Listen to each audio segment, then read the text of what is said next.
मोदी जी को इसी संसद से और यहीं पे खड़ा करेंगे। मोदी जी अब बताइए, आप लोग तो सवाल नहीं पूछ पाओगी, ये मोदी जी मान लो हैं, यहीं पे खड़ा करेंगे और माइक पकड़ेंगे। मोदी जी आप बताइए 2 करोड़ रोजगार कहाँ है? साहब गलती हो गई, अब नहीं बोलेंगे। बताइए महिला कहाँ सुरक्षित है? गलती हो गई साहब। बताइए किसानों की आय दुगनी हुई कि नहीं? प्रधानमंत्री नरेंद्र मोदी की आंखों से खून का आंसू निकलवा देने का अगर कोई काम करेगा तो देश का युवा करेगा। अभी तो विपक्ष कुछ कर नहीं पा रहे हैं। अच्छा एक चीज बताइए मैडम, हम लोग कौन सा है? विपक्षी है ना। ये इतनी फौज किस लिए फिर? ये देख रहे हैं आप लोग, देख रहे हैं कितना लोग हैं।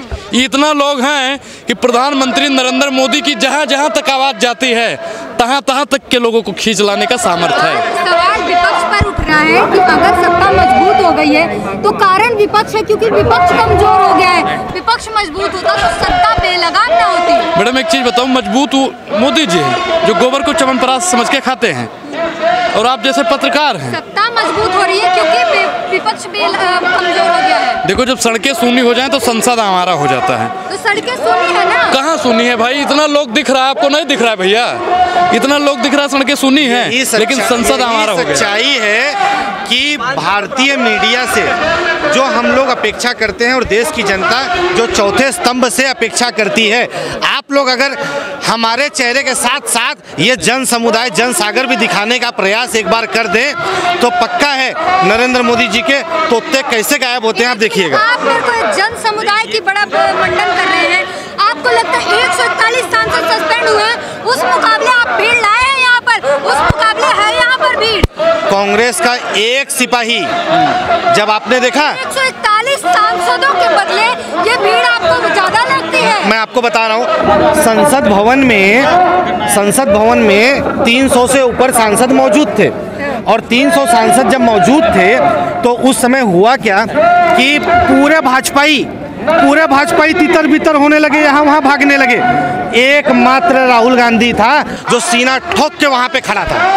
इसलिए राहुल गांधी के ही हम सिपाही हैं। यहाँ पे एक व्यक्ति जो है, एक व्यक्ति 100 व्यक्ति के बराबर है। इस वजह से हमें ज़रूरत नहीं है। हमारे नेता ने हमें आदेश दे दिया कि तुम्हें प्रदर्शन करना है तो हमें संसद तक प्रदर्शन करना है। आप देखिएगा अगर हमारे कार्यकर्ता नहीं है, हमारे लोग नहीं है तो ये इतनी पुलिस की हुजूम किस लिए है भाई? वो भी मोदी जी की पुलिस, मोदी जी की पुलिस। बड़ा दुर्भाग्य है ये। तो आप लोग से भी निवेदन है, आप लोगों की भी हवा टाइट कर दिए थे, क्या पता है? सदन में राहुल गांधी के खड़े होने की बात की, उन पर सवाल उठने लगे कि एक आदमी तभी ऐसे खड़ा रह सकता है या तो उसे कुछ समझ ना आ रहा हो या फिर वो साजिश में मिला हो। मर्द खड़ा रहता है मैडम, जो मर्द होता है ना वो खड़ा रहता है। अंगद ने लंका में पैर जमाया था, राहुल गांधी ने संसद में पैर जमा दिया। अब मोदी जी की हिम्मत है तो उठा दीजिए, है हिम्मत। एक चीज सबसे बड़ी कि ये सवाल तो हो रहा है कि संसद में चूक हुई, कोई आया, लेकिन क्या कभी किसी ने ये सवाल पूछने की कोशिश की? और मैं तो आप लोग से निवेदन करूंगा मीडिया के साथियों से कि इस विषय को पुरजोर तरीके से उठाइए कि संसद भवन में जो व्यक्ति आए थे भारतीय जनता पार्टी के सांसद प्रताप सिन्हा के द्वारा दिए हुए पास पे आए थे, ये उठाइए।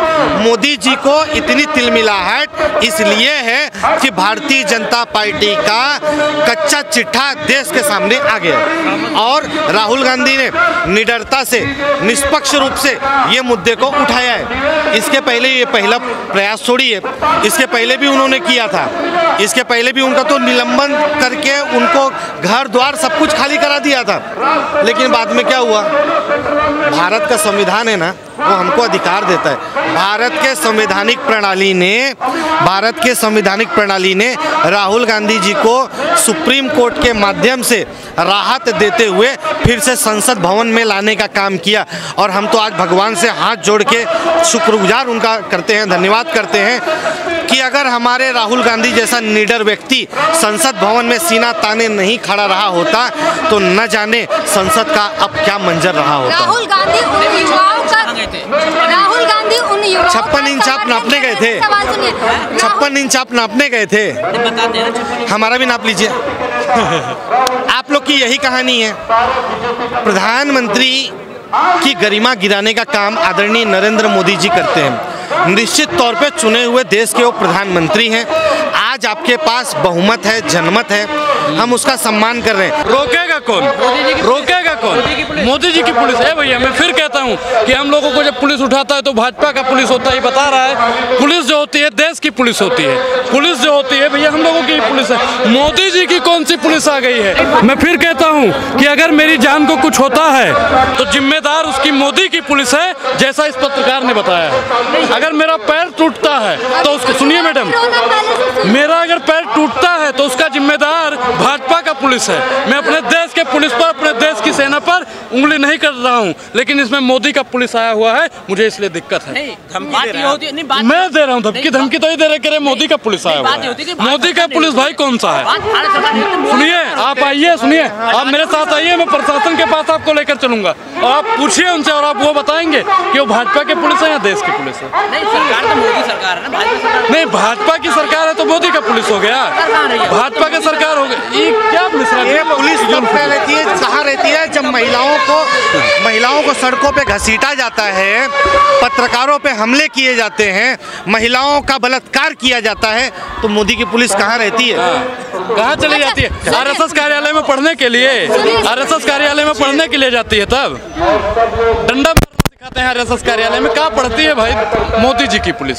सुनिए, आप लोग इंतजार क्यों कर रहे हैं कि आपको सस्पेंड किया जाए? हंगामे हो रहे हैं, लगातार सस्पेंशन बढ़ते जा रहा है एक के बाद एक, तो विपक्ष इतना जागरूक क्यों नहीं है? गुस्से में आके वो खुद ही इस्तीफा दे दे और बोल दे कि चला लो अपना सवाल का जवाब। मैडम देखिए, मैं एक चीज बता दूं कि प्रधानमंत्री नरेंद्र मोदी सवालों के जवाब से भाग रहे हैं और इनके जो पूर्वज थे ना, वो अंग्रेजों से भी भागते थे। आपको पता है कि माफीनामा भी लिखा था। तो प्रधानमंत्री नरेंद्र मोदी जी सवालों से आज भाग रहे हैं। सदन में उनको जवाब दे ही देना चाहिए, लेकिन वो क्या करें, जो नेता जवाब मांगता है, जो सांसद जवाब मांगता है, उसको सदन से बाहर निकाल देने का काम करते हैं। ये कायरता है और देश के इतिहास में पहली बार हुआ है कि इतने ज्यादा सांसदों को एक ही सत्र में निकाल दिया जाए। अब बताइए मैडम, ये तानाशाही है कि नहीं है? क्या ये भगत सिंह की विचारधारा को मानने का काम कर रहे हैं? कौन? गोडसे के पुजारी भगत सिंह को कब से मानने लग गए भाई? गोडसे का पुजारी भगत सिंह को मानेगा? वही पूछ रहा, क्योंकि ये भगत सिंह की चर्चा करते हैं काफी। देखिए, अगर ये देखिए, मैं भगत सिंह की अगर ये जय जयकार करते हैं तो भगत सिंह को शहीद का दर्जा अभी तक क्यों नहीं दिलवा दिए? शहीद का दर्जा दिलवा दीजिए भाई, क्यों नहीं दिलवा रहे हैं? मन में राम बगल में छुरी, ये भाजपा वालों का काम है भाई। तो भाजपा मैडम संसद घेराव भी होगा। सदन को भारतीय जनता पार्टी का गुलाम बनाना चाहते हैं क्या? बोलिए, जवाब दीजिए। क्या भारतीय जनता पार्टी के इशारों पर सदन चलेगा या कोई देश का नागरिक या देश का नेता, देश का सांसद क्या प्रधानमंत्री नरेंद्र मोदी के इशारों पर काम करता रहेगा? बताइए भाई। मेरा इच्छा हुआ, मैंने अपना फोन निकाला और मैंने आप सबकी वीडियो बना ली, तो ये मैं गलत कर रहा हूँ? वीडियो बनाने का मतलब है उस मोमेंट को एंजॉय कर रहे हैं, जबकि उन्हें उस चीज को रोकनी चाहिए थी। नहीं, देखिए, मैं यहाँ पे एंजॉयमेंट की परिभाषा क्या है? हाँ, एंजॉयमेंट की परिभाषा आपको क्या लगती है? मुस्कुरा रहे हैं और वीडियो बना रहे हैं उस चीज को। मुस्कुराना गुनाह हो गया? अरे जब संसद भवन में खड़े होके जो चल रहा है उसकी निंदा करनी चाहिए। निंदा तो तब करनी चाहिए थी कि एक दो जन की बात नहीं है। जो 141 सांसदों को निलंबित किया गया, वो 141 सिर्फ सांसद नहीं थे, वो लोग अपने क्षेत्र में 10-10 लाख लोगों ने उनको चुन के पार्लियामेंट में अपना नेतृत्व करने के लिए भेजा था। और जब उसी पार्लियामेंट में खड़े होके प्रधानमंत्री जी ठहाके लगाते हैं और यूँ सीना पीट पीट के कहते हैं एक अकेला सब पर भारी। निंदा लोकतंत्र की उस दिन होती है, हत्या लोकतंत्र का उस दिन होता है। और अगर कोई गालीबाज अगर संसद के अंदर बैठा हुआ है, उसको निष्कासित न करके जनता के मुद्दों को उठाने के लिए राहुल गांधी जी या कोई भी सांसद आवाज़ उठाता है, उसको निष्कासित किया जाता है, तो उसे कहते हैं लोकतंत्र की हत्या करना और लोकतंत्र की अवहेलना। ये बात किसको समझनी चाहिए थी?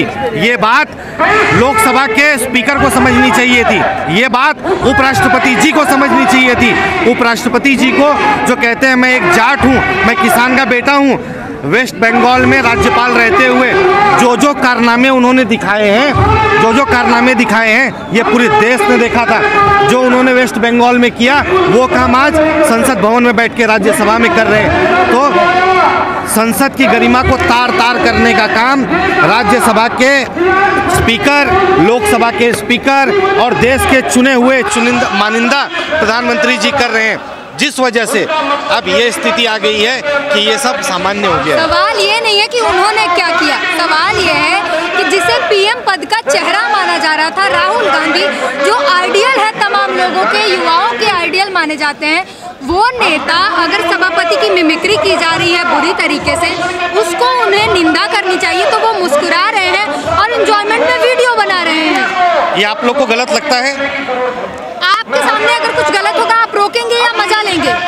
गलत तो उन्होंने किया, गलत की प्रतिक्रिया में उन्होंने सिर्फ उनको एक आईना दिखाया और वो आईना देख के इतना तिल मिला गए क्योंकि उनको उनकी अपनी हकीकत दिख गई। एक चोर के मुंह पे सिर्फ चोर कह दो, वो देखो तिलमिला उठता है। वही परिस्थिति पूरी की पूरी भाजपा सरकार की और चुने हुए संवैधानिक पदों पे बैठे हुए लोगों की हुई है।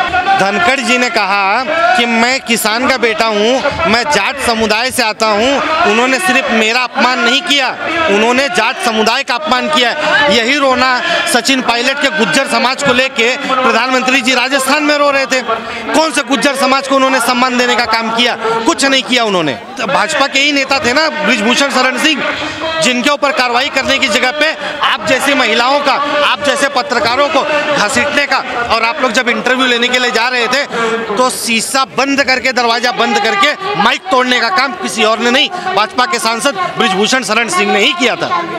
उस पर कोई जवाब नहीं। अगर सांसदों पर इतना कड़ा एक्शन लिया जा रहा है, सवाल के लिए अगर सस्पेंड किया जा रहा है, तो सांसद खुद से सड़क पर अब क्यों नहीं उतर रहे, शांति से क्यों बैठे? उन्हें कुछ करना चाहिए ना।